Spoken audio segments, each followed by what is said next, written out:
Isang mapagpalang araw po sa inyong lahat. Celebrity Chika Time po muna tayo at may inihanda po akong chika para sa inyo. Tara po't magchikahan na po tayo.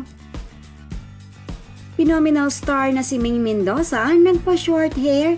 Yes, mga maka-celebrity Chika Time, ifinlex nga po ni Mengay sa kanyang Instagram account at ibang social media account ang kanyang bagong hairstyle.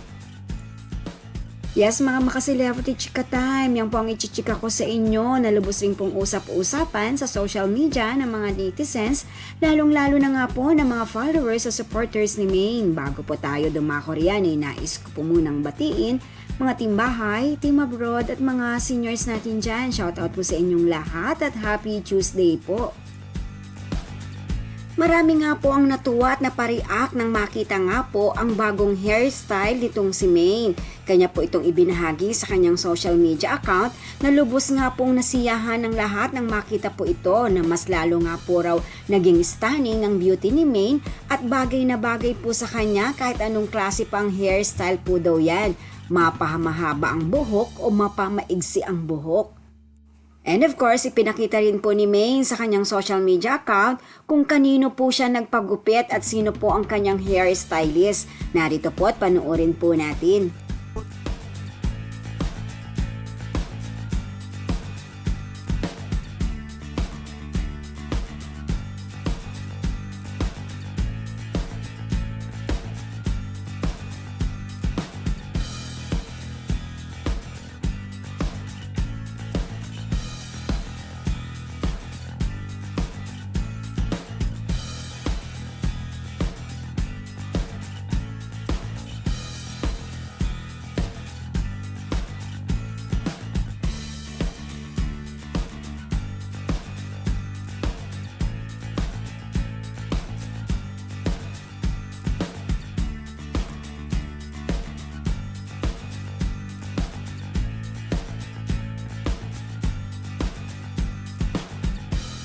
Ayan nga po si Miss Celeste Tobiera, ang hairstylist po ni Maine.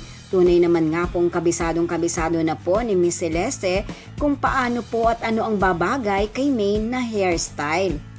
Naayon naman nga po sa mga followers o supporters ni Maine, kahit ano pa raw po yan na klaseng hairstyle ay caring-carry po ni Maine at bumabagay po sa kanya. Mas lalo po raw itong gumaganda at stunning ang kanyang beauty. Yan po ang aking chika updates for today. Salamat po sa inyong panunood. Huwag po kalimutang mag-subscribe. Pwede po mag-comment sa ibaba. Basta't wag lamang po harsh o nakakasakit sa isa't isa. Salamat po muli. Spread love, not hate.